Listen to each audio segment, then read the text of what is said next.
apparently.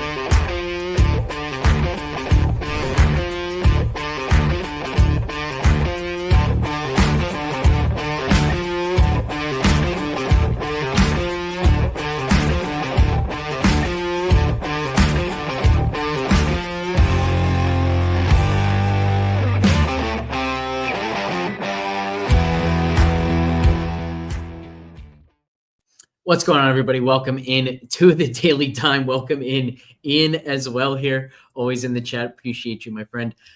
We've got a very fun slate to talk through here because this is about as many picks as we've had just ready to rip in quite a while. Bunch of NBA picks, some NFL plays. Zach, I don't know about you. I kind of want to start on the NFL side and then just run through all of this NBA stuff. Yeah, let's talk about some of the pigskin here first, because conference championship weekend coming up. I know our FTN fantasy subscribers have already got a number of these picks, but this is something we also wanted to share here on the Daily Dime in front of the paywall. So one thing I'll say here is one of the reasons I want to start here with NFL is because one of the most consistent questions that we get is how do you choose which picks to put together for your 3-pick plays? Like, obviously, when you're doing 6-pick plays, you got 6 you like, but how do you choose which ones to put in the 3-pick? Sometimes the answer is really easy. It's the picks I'm most confident in. The problem is here in NFL this week, the 3 picks I'm most confident in are all on the Washington Commanders, and you can't do a 3-pick play just from one team. So what I ended up doing was, let me run through real quick the 3 different picks. If you want more analysis on these picks, recommend either looking at one of the previous Daily Dimes. I think I've talked about both of these already, but you can also check out the matchups show, which I recommend regardless, that I just put out last night on the FTN YouTube channel. You can also go to my Twitter at AlexBlickle1 to find it. But I like Austin Eckler over 19.5 rushing yards. I like Olamide Zaccheaus under 21.5 receiving yards. And when I go to Zaccheaus, part of that thesis is I think Crowder plays more than him. So I want to pair Zaccheaus under 21.5 receiving yards with Crowder over 11.5 receiving yards. So I'll just toss these in here in the meantime so we can see all these. But the point here is I can't do these 3 together. So what I ended up doing was I have a bunch of plays that are Crowder, Zaccheaus plus 1 other, and I have a bunch of plays that are Eckler plus 2 others. And at the end of it, I posted 4 3-pick plays for the subscribers last night. And at the end of it, I noticed I've got Jalen Hurts over in 3 of the 4. I've got an Isaiah Pacheco under in 3 of the 4. And then I have each of these in just 2 of the 4. And that obviously isn't the way you want to do it, right? You want your most confident picks to be the ones that you're using the most. So how am I going to accomplish that today, tomorrow, as we get closer to the weekend? I want to continuously add Crowder and Zaccheaus with 1 more, which can be an NBA pick. And I want to add Eckler with some others. Last night, I did Eckler with 2 PGA plays. Today, I already have one of our picks announced to the subscribers about an hour ago with the Crowder and Zaccheaus pairing. So I want to keep these NFL picks in mind as we go over to the NBA side. Yeah, absolutely. And you mentioned those PGA picks, right? So if you are an FTN fantasy subscriber, you got a pair of those PGA picks. Last night, I got those in as well with those 4 NFL picks. So again, looking forward to the weekend. And then, like you said, we can pair some of these NBA props with the PGA picks, with the NFL picks that have been given out. And I see Dalton here. Looks like we got the Brothers Me show in the chat. Won 5 out of 6 entries last night, thanks to the boys. And P Mike says successful night for him as well. It was a successful night for me too, man. And if Anthony Edwards, one of the props that I gave out in the Pick'em Games channel of the Discord after the stream was that Anthony Edwards lower than I think 5.5 free throws. Of course, he gets 7. So it would have been a massive night. I would have came in dancing this morning, but just about a double up on the day on Underdog. So let's get it again. And we need to get some of these in because today's slate starts in about 86 minutes. Tip off over there in Paris between the Pacers and the Spurs. And I want to go right back to Victor Wembanyama, unsurprisingly to those of you that tune in here on a daily basis. We're going back to that first 5-minute PRA number, sitting at 5.5 once again. Again, we look back over the last 10. He has gone over this number in 9 of those last 10. And then look, we don't need to actually watch the film and say that the Spurs statisticians were correct to not give Wemby that assist in that game 2 games back, but came up just a half. You know, we got hooked on what was that, Friday night. So the point I made to you here is, like, not only is Wemby playing at home, so if you want, like, his literal home, right? We are in France this afternoon, and this is essentially the Spurs are getting a 42nd home game because they will also play in Paris on Saturday. But I kind of harken back to the Christmas Day slate, right, where tougher matchup in the Garden against the Knicks. It just fits with what we've seen out of Wembanyama over the first season and a half years, where we get into these kind of spotlight type of scenarios, and he goes off. He's more aggressive than he is on a game-to-game basis, and I think the Christmas Day game is a great example of that. I think he wants to show out here in Paris, in his home country, in front of those fans over there. And because this prop has been so successful just in his normal day-to-day regular season stretch over the last few weeks, this is my favorite pick on the morning. And again, we have this on the board for less than an hour and a half. So right now this morning, this has been in every one of my NBA entries that I've put in. I love it. And to your point there, like, I love the fact that this is already a high probability play. You're not relying on the narrative, but man, the narrative might turn it into, it doesn't hurt. It doesn't hurt. It might go from 60 to 65% to 70, 75% if it's all in. So yeah, I really like this one. As I mentioned, already threw Wemby in here with the Zacchaeus and Crowder pairing. And there's a whole lot more that I like here on the NBA side. So where do you want to go next? You want to go to the stocks props? So as we can do that, I have probably 3 picks that I really, really like here this morning that I would call my priority or my primary plays. And then I have another little list of kind of like secondary plays that I like, but are not, to me, as strong as like this Victor prop. So before we leave this game, if we get news, and we may get this news while we're on the stream, if Jeremy Sohan plays, run to Harrison Barnes less than 3.5 rebounds. We're getting it at 1.15x. Again, only if Sohan is in. Harrison Barnes is under this number in 16 of the 22 games that Jeremy Sohan has played this season. We've got Sohan projected in for 28 minutes. We've got Harrison Barnes projected for 2.7 rebounds. So especially with that plus 1x multiplier there, I'm a big fan of that Barnes pick if Sohan plays. But let's go ahead and hit the stocks board here, because I know there's a couple we've got our eyes on. There are. And the first one is kind of just basically our favorite guy here in the stocks props. He's going up from 2.5 to 3.5, but Dyson Daniels at 1.14x. We've got him projected over 4 steals. Toronto is in the, let's say, the top 10 for matchup in both steals allowed and blocks allowed per game, meaning good matchup for the opponent. And Dyson Daniels has been over this in 21 of 39 games. That's 54%, and we're getting 1.14x in a great matchup. So I think this is just very clearly strong by the math behind it. And it might not even be like the absolute best stocks pick today, but I do think it's one that's just very easy to see that it's a good price. Yeah, absolutely. And like, we see the number go up. We are getting the plus, 1.14x multiplier there. And this is the fastest paced game on this 9-game slate. So I'm with Dyson Daniels again, kind of one of our all reliables here against Toronto. And I actually have another pick from this game, unless you have another stocks pick you want to get in first. Yeah, let's do this next stocks pick. And actually, I want your input here. Lonzo Ball over 2.5 stocks for 1.21x, or do we just go to steals at 1.09x for over 1.5? Put some context behind this one. We haven't projected for 2.39 steals, so we know that's really solid, but we also projected for 0.82 blocks. So we're looking basically at 3.2 stocks, or what was it? 2.4 steals. Yeah. Both I think are really strong. Do you have a preference here?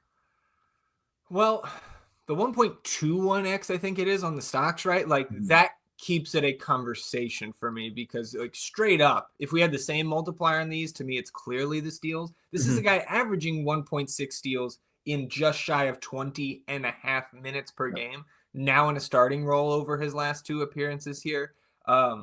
And I don't think we should be running away from the matchup against Golden State here tonight with no Draymond and likely no Steph Curry because he has been sitting out back-to-backs over the last couple months.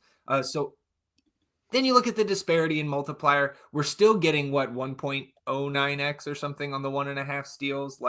That projection is extremely strong. It tracks with what Lonzo has done not only this year, but in his career. So I lean slightly towards just the steals, even for the lower multiplier here, because we assume he's going to remain in a starting role, especially with Kobe White doubtful to play here. I think officially questionable, but the report is unlikely to play. Yeah. Does it change your mind at all knowing that Golden State is the second best matchup for blocks and the 9th worst matchup for steals? Maybe. I wonder how much of that is Steph Curry out there, a smaller guard, Draymond Green, a smaller front court guy. Again, he doesn't put up a ton of shots at the rim, and I don't think Steph probably gets blocked a ton. Again, I think it's just for me that the 1.5 number is just too low. Lonzo's not being projected even as a starter. He's not getting typical starters minutes, right? It's 24, 25. Maybe we get up into the upper 20s. But still, it just feels a little bit more comfortable for me here today, just going with the steals. I'm torn here because I don't disagree with anything you said, but I think the most interesting part of this is what effect does no Steph, or at least potentially no Steph, have? And my biggest thought there is there's less spacing on the floor, which can mean more blocks. Now, does that apply to Lonzo? I don't know. Which then takes me to the final point, which is one that we've made all season.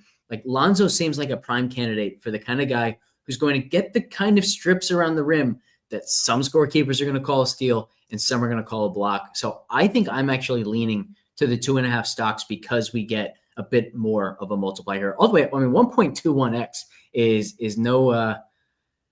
It's nothing to just ignore or just toss out. It's pretty significant. I mean, we're talking about a fairly sizable difference. If we're going to care about 1.0 to 1.09, we better care about 1.09 to 1.21 every bit as much. Well, and I think too, you look, there's 10 games this season out of the 23 appearances that Lonzo has made. He's played 22 or more minutes in 10 games. He's over that stocks number of 2.5 in 6 of the 10. So again, even being matchup agnostic and just looking at that sample size, there is a slight lean towards the higher than 2.5 stocks here. And again, I think you've talked me into it with the difference in the multiplier there, where I'm totally fine taking either of these. And it certainly helps our potential payout to go with the stocks. And it's not like the game log points you in the opposite direction. Two things I want to say real quick, and then we'll get to the rest of your favorite plays. Sure. Number one, we've got a 3-pick play here on NBA.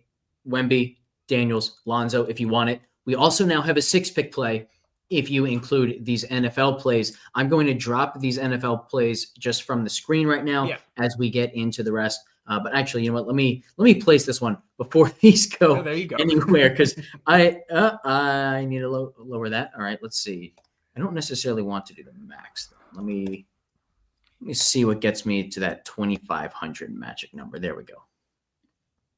All right, got that placed. Let's take those out and let's talk about some more NBA picks.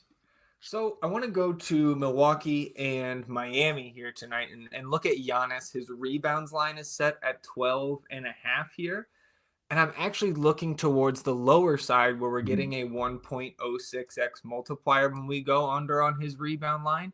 We've got him projected for 10.8 in the model. And that was a little bit surprising to me because regardless of who the Bucks are playing, sub 11 rebounds is just not what I think of when I think of Giannis. But he is under 12.5 rebounds in 20 of his 35 games this season, and under this number in 4 straight against the Heat, and 9 of his last 12 against the Heat. So again, does it feel great? No, but then I think about what's going on with Miami right now. Suspended Jimmy Butler once again. And even with Jimmy in the lineup the last couple games, we saw the big change be Kel'el Ware getting into this starting lineup alongside Bam Adebayo. Now, it is such a small sample size because those guys were not sharing the floor before this last week or so through the first half of this season.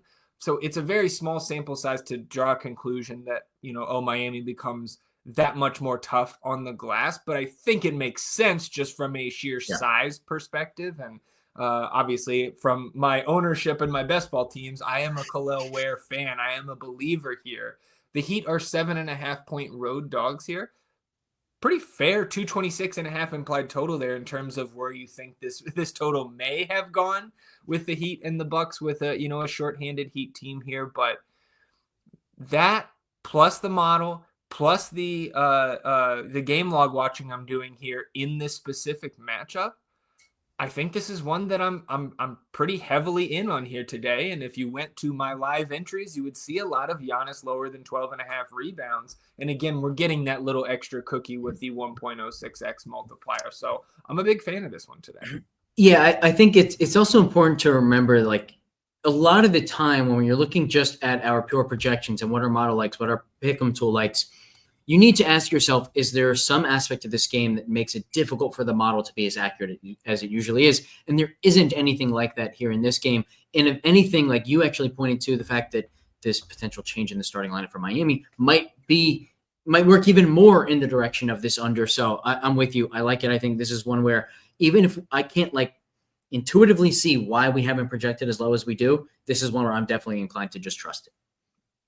Yeah, same here. And then, so I mentioned earlier, and I want to get through because I have a number of these other picks, right? And I think this one would probably classify as like a secondary option here. But Scotty Barnes, again, we mentioned Atlanta and Toronto, fastest paced game on the night. Atlanta is on the second end of the back-to-back, and that goes for like half of this slate. I believe we are still waiting on 7 injury reports.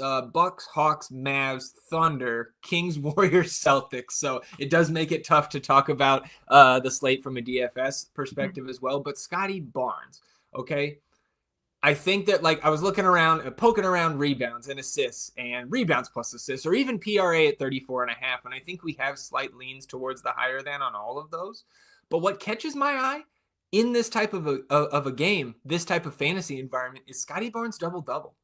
1.33x. He has 13 double-doubles in his 30 appearances this season. So again, matching that with the pace in this game and Atlanta being on the back-to-back and maybe having some heavy legs here, I like Scotty Barnes double-double. Again, this is not one that is in all of my entries here this morning.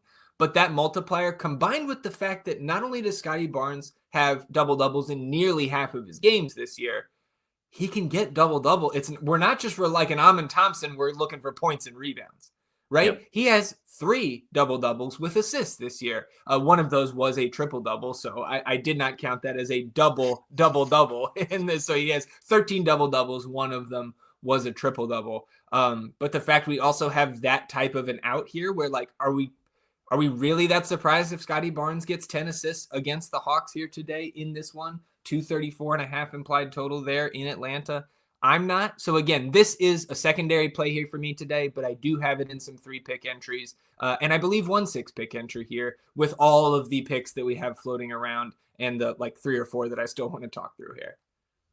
I was initially not super into this one, but I really like your point about the assists. Atlanta has also allowed the 3rd most assists per game to their opponents. So I think that's a really good point, and it definitely puts this one within range for me as well.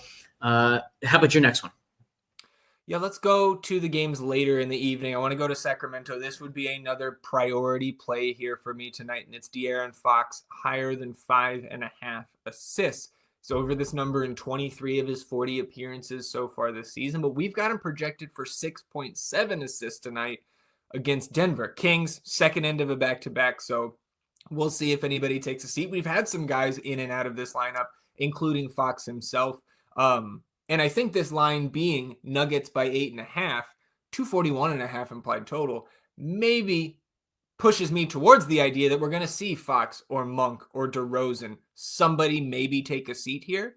But if Fox plays, man, over in 4 straight against Denver, and it's not super close, 7, 8, 10, and 16 assists against Denver in his last 4 games, over in 7 of his last 9, going back, I believe, to late 2021 against Denver. And Denver allows the most assists to opposing teams. So I think this one, especially if somebody sits, and we're not projecting that right now, but this number will be an absolute robbery if we do get like a DeRozan sitting or a Malik Monk sitting, something like that.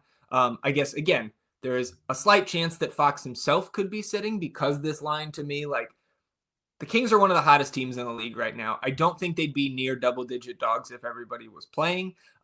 So, again, if Fox plays, absolutely love this. I think it is probably a point too low. Yeah, if you didn't bring up the fact that Denver was last in or was allowing the most assists per game, I sure was going to. It was kind of a perfect segue there. We just talked about the exact same thing with Scotty Barnes. Any others that really stand out to you? Yeah, so I've got 3 more here. Let's go to Boston and LA. We can make these quick because I know you have an out here in about 10 minutes. Anthony Davis, 11.5 rebounds. Looking to the higher than here. We've got him projected for 13.1 in about, I think, 35.5 minutes is the projection in the model here against the Celtics. And a little bit surprised here. We might get some of those, like maybe Drew Holiday is not going to play here on the back-to-back. We missed Drew. We missed Porzingis. We missed Horford last night against the Clippers, who were also shorthanded on the front end of a back-to-back. Lakers just 5.5-point dogs here at home. This is the slowest pace game on the slate, but Anthony Davis averaging 11.9 rebounds on the season, over this number of 11.5 in 20 of his 38 appearances. And if you go back against Boston, right, where these teams only play twice a year, so over his last 7 against Boston, which is dating back to right before the league shut down for the pandemic, February 2020, but over this number in 5 of his last 7 against Boston. And of course, there have been a couple iterations of this Boston front court in that time, but I do like that one and have it in some entries. Then we go to the other LA team here, and I've got a pair. I don't think this is available on Underdog right now, but it's very, very strong on Prize Picks. James Harden over 3.5 turnovers. We've got him projected for north of 5 in the model. He's over, and I was thinking, is this line so low because Kawhi is expected to play here tonight on the second end of the back-to-back? Maybe, but in the short 5-game sample size we have with James Harden next to Kawhi Leonard this year, he's still over this number in 4 of those 5. He's averaging 4.6 turnovers per game this season with that higher usage rate. Again, I do think we see both the turnovers and the usage rate trend down over time as Kawhi continues to build up his sample size this season, but that is a very strong pick in the model. And if it shows up here on Underdog, I will have shares. But the one we do have here is Norman Powell, 21.5 points. And he was one of the guys he sat out last night on the front end of the back-to-back. Back soreness. A lot of the clips sat out. I think we were missing Chris Dunn, Zubac, who could miss again here tonight, Harden himself, Kawhi. So Norm Powell, I expect him to be back here tonight. He's over in 3 of 5 games with Kawhi, and the 2 games that he did not go over 21.5 points, that was due to blowout, not lack of opportunity or usage next to Kawhi. So we've got him projected for 26.1 points here in a full 34.5-minute projection, and you do need to be cautioned by the 14-point spread. It is the Wizards in town here tonight, but again, I think this is a very, very strong line here in terms of taking the higher than 21.5 points for Norm Powell, because I don't think he needs full minutes to get over this one, especially if we if you lose Zubac or Dunn again or anybody that played last night on the front end. I think this can only get better for Norman Powell rather than getting worse. My biggest concern is the blowout, but I have this one in a number of entries this morning. Yeah, I like it. I can't add it here because we already have 8 in there. We also just got Sohan available to play, so won't be able to go to that Barnes pick. But man, I like these as we said. I think let's do a quick recap of just like what our favorite ones are. For me, Wemby, Daniels, Lonzo, and then I think I will go with Giannis and Giannis, Fox, and Harden. That's going to be we got Harden turnovers. I didn't see that. We did get it, and it's a really strong one. It's been near the top of our model like almost every day. We just don't often get turnovers, which actually makes me wonder if we've also gotten free throws made picks. So no, just still on these 2, but we've been doing really well on these free throw made picks. In fact, the 2 biggest edges in the tool yesterday for the free throws made under were Tatum and Donovan Mitchell, both went under. So they've been really strong. I'm going to keep my eye out for those. Kind of crazy. Like we already have, what is that, 9 picks now on the NBA side, and we haven't even gone to the free throws made picks yet. Yeah, no fantasy score outside of this first game that has been posted. I see Jason in the chat. It's good to see Jason saying that the Wemby 5-minute PRA prop is taken down right now. So again, hopefully you got those entries in early, especially if you're a subscriber, because you had Alex give you the heads up. This is probably going to come down before this game starts. And luckily it stayed up, I think, a little bit longer than I thought it was going to. I didn't know if we were going to make it to stream time with that one, but it is down now. So keep your eyes on that if it gets reposted at 5.5. And then I guess, did they take down the free throws as well? Because that was another one. Like, that was just about the only lower than selection that I would consider on Vic this morning. But I think it is also down. It is, yeah. Yeah. I think it probably just went down because of the Sohan news, and it'll be back in a few minutes once they reevaluate everything. That's my guess. I don't know for sure, but that's my guess. No, makes sense. I would say Giannis and Fox out of the two left. Those are the two that are my favorites. Nice. I wanted to get to this question here from P. Mike asking if we're doing a special episode of the Super Bowl. I don't know if we'll do a special episode, but what we will do is the entire week leading up to the game. In fact, maybe even the 2 weeks leading up to the game, we might consistently throw in some NFL picks along with our NBA stuff. And I will do the matchup show for the Super Bowl as well. So we'll have plenty of Super Bowl coverage. No worries there. We'll also do, my guess is we'll do a For the Millie for the Super Bowl where we get Prop God back on as well so we can talk some more props, since you can only talk about Showdown for so long, right? Yeah. There aren't a million different ways that you can talk about Showdown the way you can with traditional NFL slates. So, they removed Wemby completely. My guess is all of the Wemby stuff will come back. It looks like they removed all Spurs for the moment, not just Wembanyama. So give it a few minutes. I think they'll be back. So I'm sitting here running my mouth on the stream, and I miss Sohan in. So I did not get the chance to get the Harrison Barnes rebound prop. Let's see if they reposted at what it was at, we can absolutely go to it. But I do think we're going to see that nerfed pretty adequately when it comes back. Which I think is why we saw all the Spurs disappear. Yeah, I agree. I agree. And we might have some interest in some Sohan props. We'll see if we get any minutes limit type of news or anything like that out of Coach Johnson. Real quick here, like I mentioned, basically half the teams we don't have injury reports here for today. But in terms of those that we don't from a DFS perspective, Bucks, Hawks, I think you got to be on the lookout for somebody sitting on the back end because of how, inconsistent they've been with their health across the board. Kyrie may sit here on the back end of the back-to-back for the Mavericks. Same thing with the Thunder, right? We saw Shea miss with the wrist. We've seen Jalen Williams, I think, with the hip soreness, miss a couple games over the last 2 weeks. Either of those guys could sit. You can see SGA, already the top GPP score. I think I agree with it. And then, of course, if J-Dub sits, that much better. The Kings we talked about, right, when we were talking props. Golden State, I do think Steph sits here. So we're going to be looking to our Dennis Schroeder's, our Buddy Hields, right, maybe Moses Moody. Some of those guys' prices have been trickling upwards. And then, of course, Boston. I think more of those guys play than they did last night. Khalil Ware had that power forward eligibility. We locked him into all of our DraftKings lineups on Monday. I believe, may have been Tuesday. Either way, it was a great idea. That was not a hot take. He was like 60% owned. Scotty Barnes against Atlanta. Don't just like him in the prop market. I think he's one of my favorite spends with his multi-position eligibility, really on both sites against Atlanta here. From the Orlando side, look, shout out Orlando for how they have kept their heads above water. Franz Wagner went through shoot around. Looks like we're going to get him back in a limited fashion tonight. Cole Anthony was not at shoot around. Jalen Suggs is still out, so we may have some Anthony Black back in our lives here tonight for the Magic hosting the Blazers here.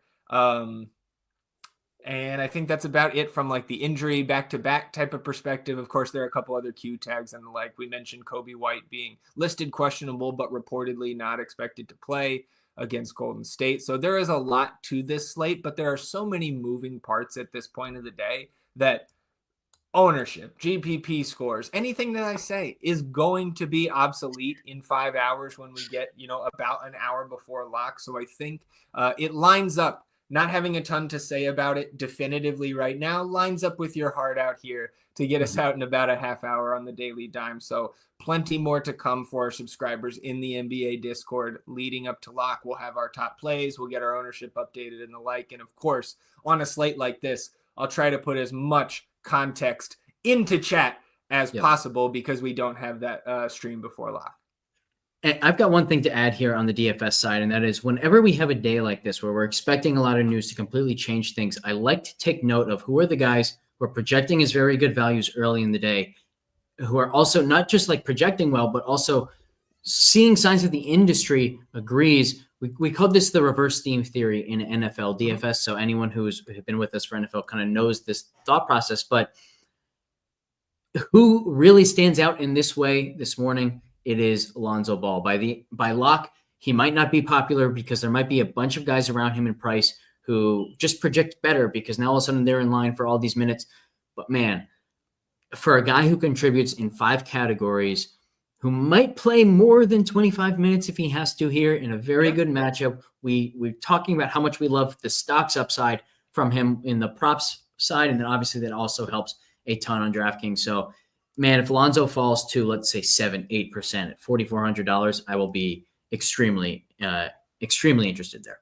Well, and the fact that that's one of the 3 games that starts at 10 p.m. Eastern or later, we will have 5 of these 8 games already locked by the time we get to that point of the night. So, like, again, I think that ownership, it's not surprising to me if that comes in lower than what we have it at right now, because I do think we are more likely than not to get some really awesome standout value that will come with massive ownership and make some of these guys like Lonzo, maybe a Buddy Hield. He's already the number 1 owned play on the slate. You know, everybody presuming Steph is going to sit here. So there's so many moving parts.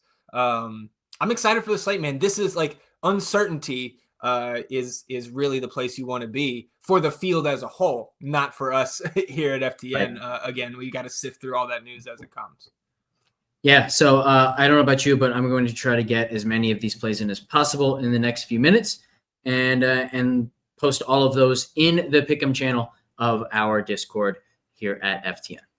Yeah, anything else that we find, we're getting Trae Young probable, Jalen Johnson probable. So unless we get any other notifications here, it looks like the Hawks may be full go, or as full as we expect them to be with the current injury statuses there of guys who are out for a lengthy amount of time. Well, there you go. Clint Capella out. So get your Onyeka Okongwus, who we already liked in that starting role now, because Larry Nance is out. So, like, Christ, who's behind him? Jalen Johnson will probably pick up some time at the 5. Like, maybe Mo Gay is called up from the second team. But Onyeka Okongwu just got that much stronger.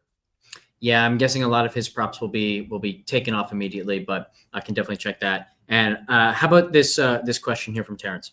Yeah, it's Lonzo Ball for me. With those guys that we expect back on the Clippers side of things. Terrence, man, at this point of the day, with us projecting those Clippers guys in, not in consideration, should not be picking up any ownership. Not only that, but for me, like, even in a world where he was projecting 2 or 3 points ahead of Lonzo in projection, I'm still going to favor the Lonzo ceiling just because he contributes in all 5 categories. And when he spikes, he can really spike in that huge, huge way that can win tournaments. All right. I think that will do it here. Thanks, everybody, for tuning in. We will catch you next time.